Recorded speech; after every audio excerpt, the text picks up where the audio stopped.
Hello, my name is Gary Bennett, uh, presenting research from the U.S. Meat Animal Research Center.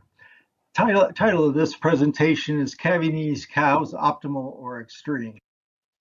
I'm sorry I'm not with you in Iowa now, but I have been to Iowa before, even though the newspaper didn't seem to know my name. So the flow of this presentation is going to start with a brief review of the primary selection design and the results. Then we'll present cow and calf traits for Calvingese selection and control lines. And finally, like to take a shot at doing an experimental production systems kind of comparison. Some questions about Calvingese cows that prompted this research are, will easy calves grow into cows that have more difficulty? And this question comes about because of negative correlations between direct and maternal calving. This gestation. Some questions about Calvingese cows that prompted this research are, will easy calves grow into cows that have more difficulty? And this question comes about because of negative correlations between direct and maternal calving needs. Another question is, will calves from easy cows have higher mortality? And that question arises because easy cows tend to be smaller and very small calves have higher mortality. This slide shows you some results from the selection phase of this experiment. If you look on the right-hand side of this slide, you can see the 7 populations we used, which were 4 purebreds and 3 composites. Each of those populations was split into a select line and a control line. The select lines had about 135 cows calving each year, and the control lines about 45. If you look on the left side of this graph, you will see the sources for the multi-trait breeding values that were calculated. 4 of those breeding values were heifer calving difficulty score, birth weight, weaning weight, and post-weaning gain.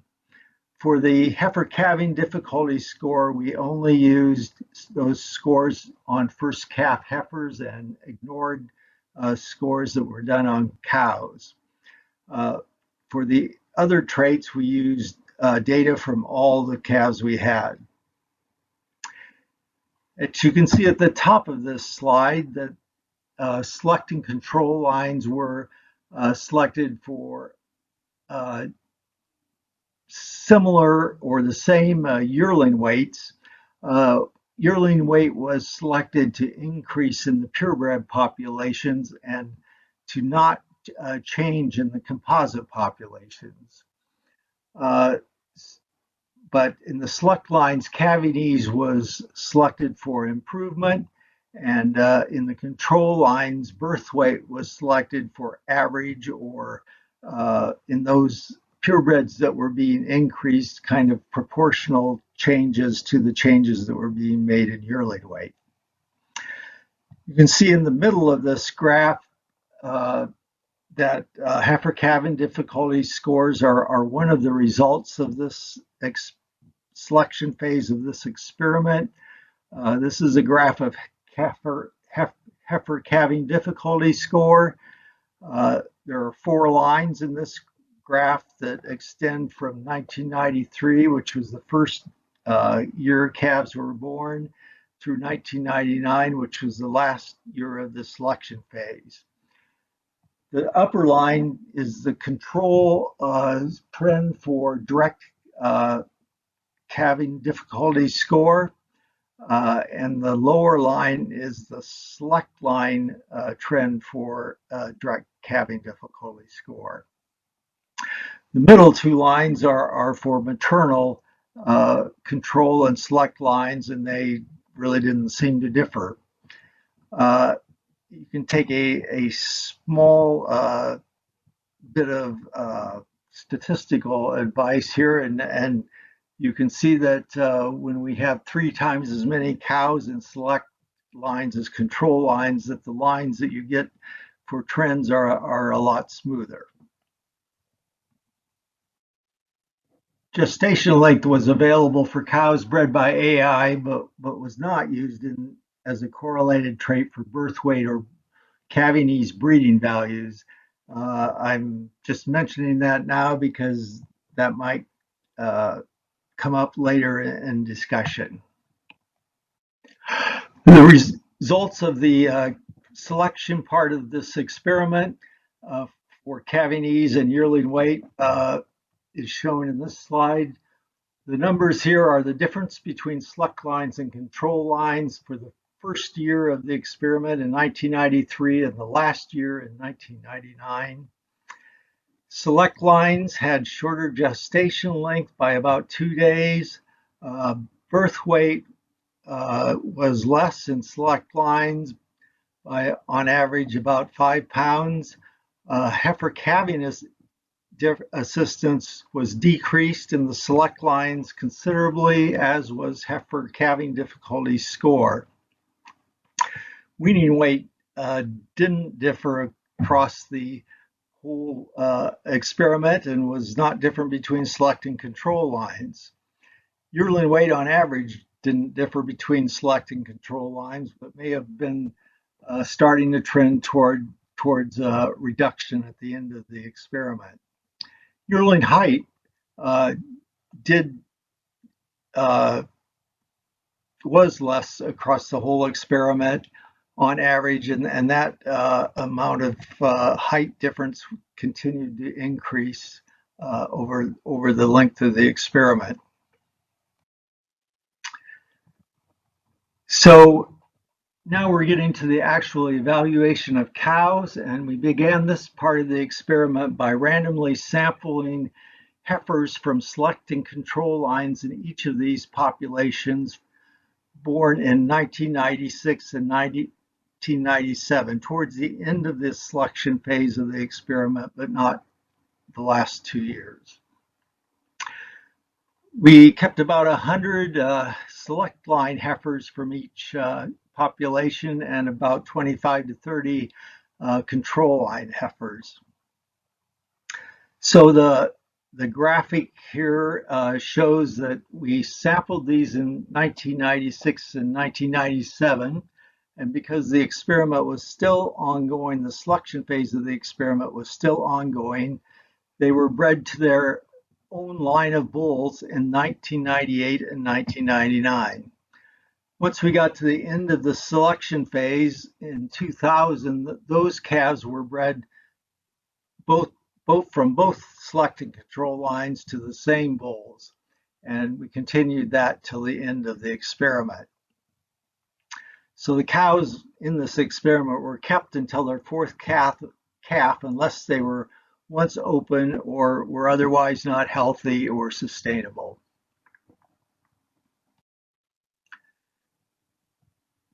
So these are results of the sampled heifers themselves.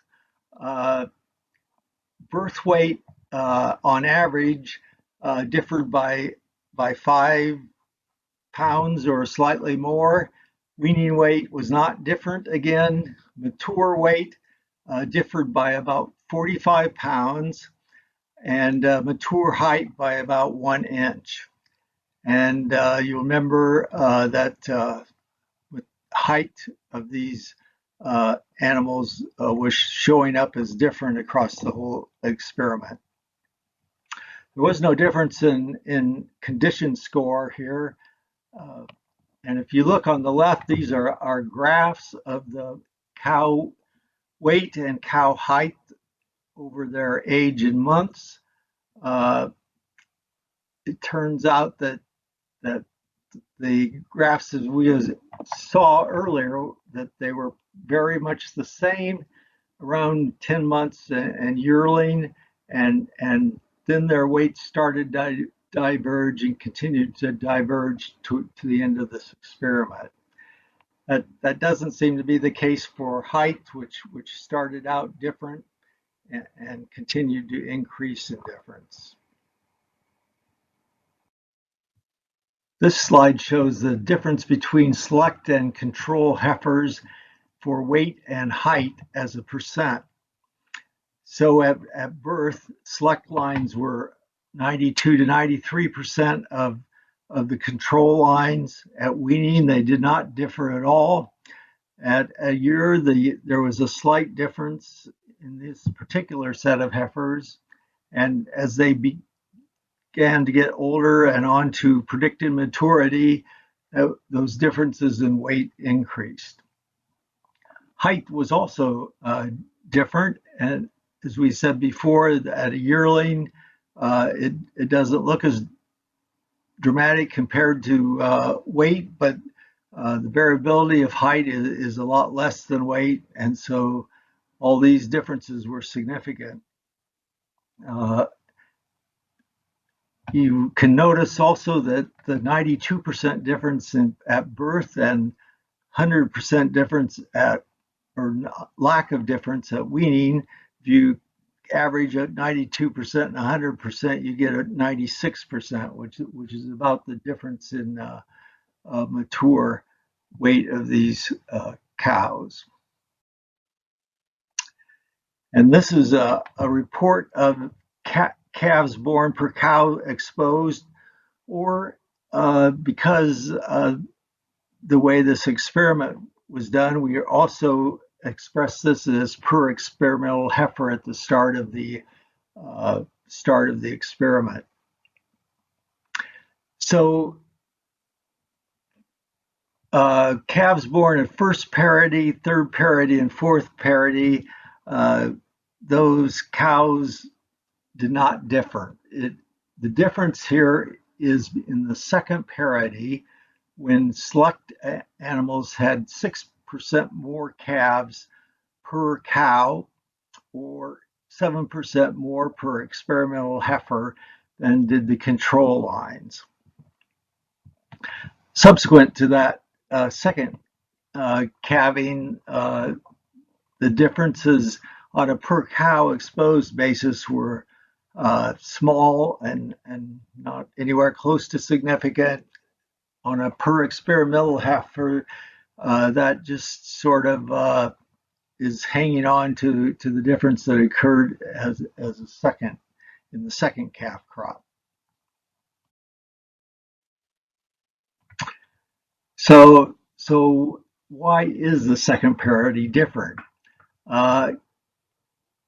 If you look in the literature, you can find literature that says that calving difficulty itself reduces rebreeding of heifers, but in this experiment, that really didn't appear to be true. So if we look at whether cows had no calving difficulty as first calf heifers, moderate or substantial amounts, the rebreeding success in select lines only ranged from 89 to 86%, and in control lines, it was almost identical across all those three categories of calving difficulty. So that would have made a good explanation, except it didn't really seem to hold up when we looked at the data. There have also been previous reports of shorter duration of labor being associated with earlier return to estrus and higher pregnancy rates. But we didn't measure duration of labor, and so we can't say that's the reason, but it would seem to me to be a good candidate for explaining why these were different. This slide shows the traits of calves that were born to select and control heifers and cows. And you can see that a birth date was different, slightly more than the difference we saw in gestation length for these lines. That didn't vary across parity, which is shown in the last column, the probability that there was a parity difference. Birth weight averaged about 3.3 kilograms, and that did differ across parities. And you'll remember the experimental design kind of created that difference. Weaning weight was also not different across lines. Survival did not different across lines on average, but there was a considerable re-ranking across parodies. And calving assistance was significant across all parodies, but that also differed between different parodies. And difficult calving percent didn't differ on average, but tended to differ also across parodies. This is a graph of the differences in birth weight between parodies. Obviously, I've tried to indicate along the bottom here whether those two lines had different sires, mixed sires for second calf, and the same sires for the third and fourth calf. And we can see that the difference is larger in first calf heifers when they're bred to sires from their same line, and about half that difference when they were bred to the same sires. So that was expected, but it's still kind of nice to see that both sire and dam are contributing to the birth weight. This is another way to look at the parity interactions with survival, assisted calving, and difficult calving percentages. So we can, first of all, you should notice that the axes have different scales: 50 to 100 on the first one, 0 to 50 on the second one, and 0 to 10 on the third graph. First calf heifers select was survival was much better than control lines. For second through fourth, the average survival was high and not very different between select and control. For assisted calving, that's very similar. A difference at first calf and not much difference from second through fourth calf. And difficult calvings were pretty different in first calf heifers, but that difference decreased subsequently to very little either control or select lines. This graph shows a relationship of birth weight to calf survival in the same populations that were used for calving ease, but a decade earlier, and they were reported by Keith Gregory. The 5 classes represented about the middle class about 40% around the average birth weight for a breed or a composite. The 2 extreme categories there are supposed to be about 5 or 6% of the calves, both heavy and light, and about 25% on the 2 classes on either side of the middle. So the top line is mortality or survival at birth, and this is a few days later on the second line, and the final line is survival to weaning.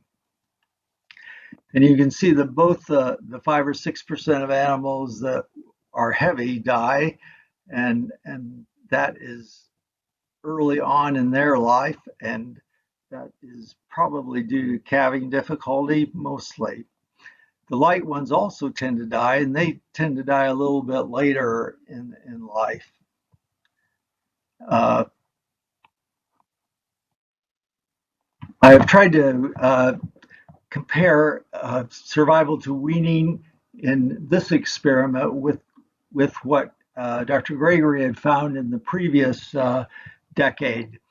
And because we have fewer numbers, I've divided our calves into lightest third, middle third, and highest third, instead of the 5 categories that they were able to do with a greater number of calves. The very top line here is survival in the select lines, and these are deviated not from their own line, but from the average of the control lines for that population. As you can see, there's basically no difference by birth weight thirds between lightweight, middleweight, and heavyweight. Apparently, we've gotten away from the calving difficulty experience to the heavier side of these select lines, but we would kind of have expected the lighter calves in these lines to experience some of the losses that were happening in the lighter weight calves in the previous decade. That didn't seem to happen. And you can notice here this control line is in the orangish at the bottom here.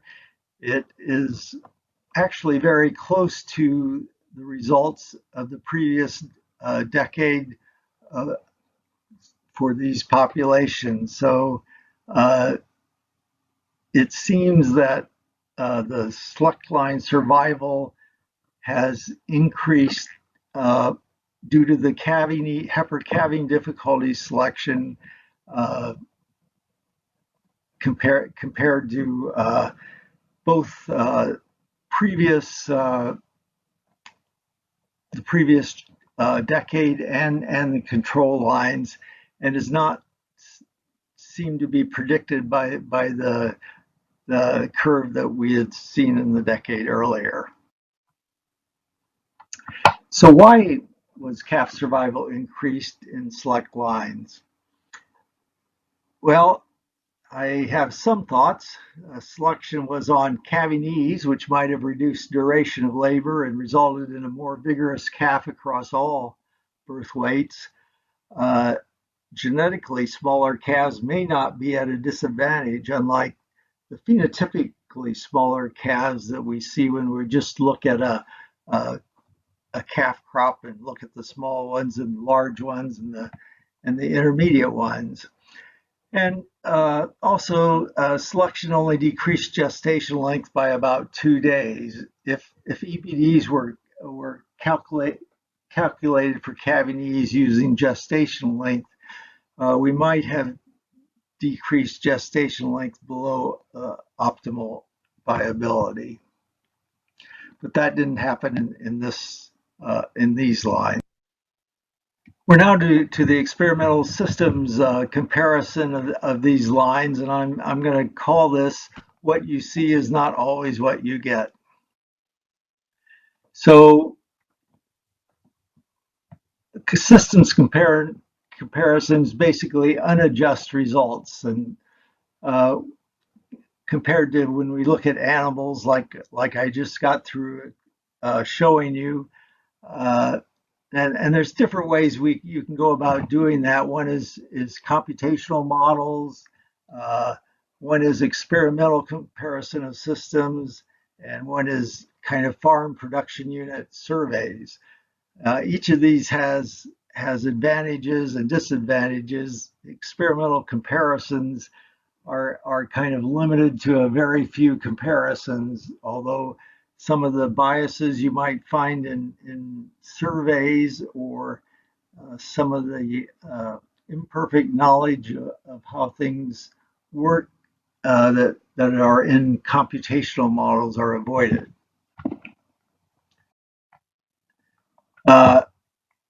Comparing one combination of cow genetics and with another combination is the experimental comparison we're looking at here.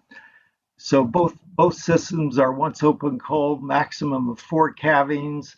Live culls and live 5-year-old calving cows were considered marketable, and there were no adjustments of cow or calf traits. And because control and select lines were given the same opportunities within each of the populations, we can use a paired t-test of select and control within each of the 7 breeds of composites. this is not a real world system, but there is some similarity, and you can try to extrapolate, I guess, from this one. So here's another explanation of the two systems: the easy system versus control heifer calving ease genetic and mating systems. So we're not actually looking at the EPD of individual animals, but the line average heifer calving ease EPD is easy or average. The line average yearling weight EPD is the same. First parity bull calving ease EPD is easy in the easy line and average in the control line. The second parity is a little bit confusing because of the way we had to incorporate into the original experiment. And third and fourth parity bulls calving ease EPDs are the same. So, and first through fourth parity bulls yearling weight EPDs are the same for easy and control systems. We maintain the once open cull policy. Marketable cows and live culls, live calves at weaning were considered marketable, and each was given equal opportunity with no statistical adjustments. This shows the difference between the easy system and the control system for traits like calf production, herd life, and calving interval.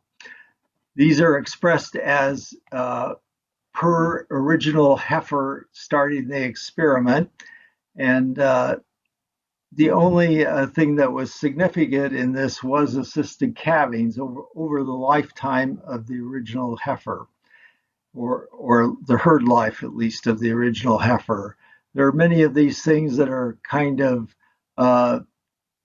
numerically advantageous for the easy system, but assisted calvings was the only one that was significant. These are traits that are related to biological or economic costs, including the weight gains and maintenance. And when you look at the difference between the easy system and the control system, again, on a per original heifer basis, none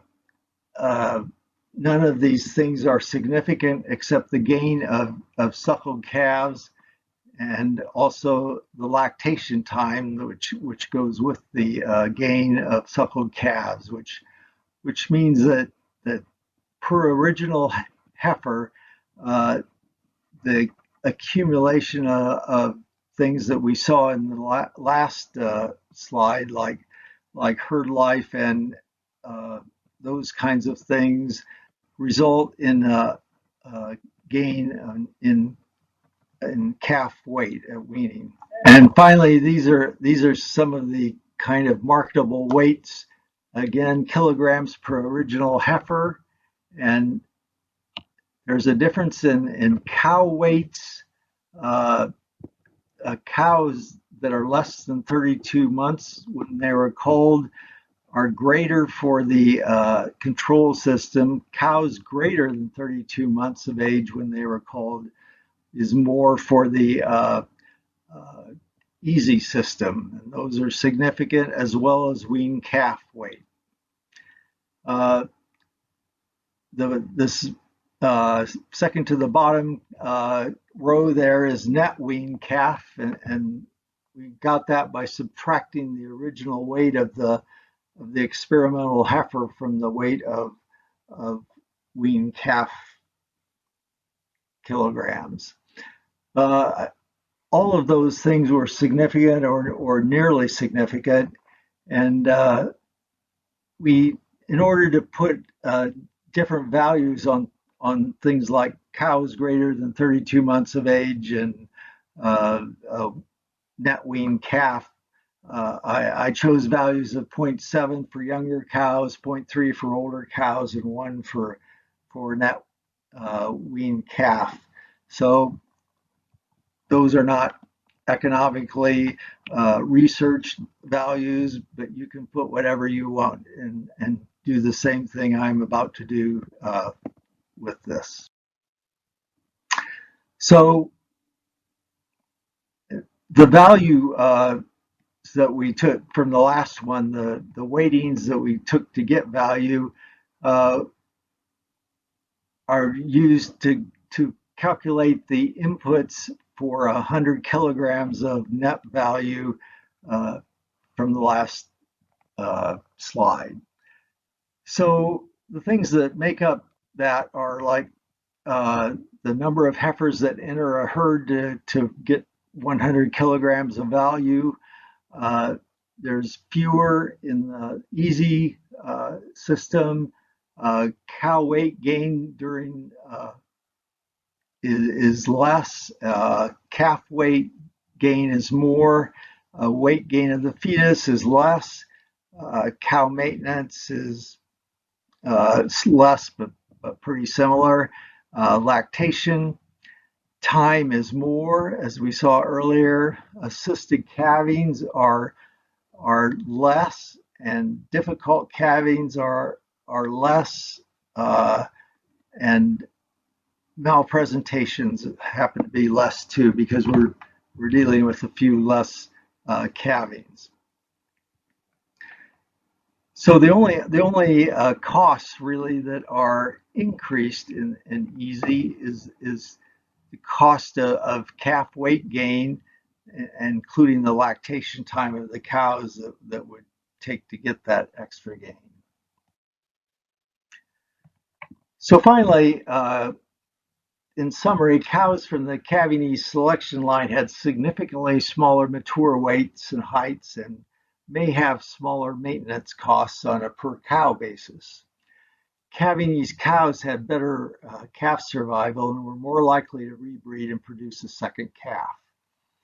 There's an apparent advantage for a system of mating calving ease females to calving ease bulls for first calving compared to control females bred to average birth weight bulls.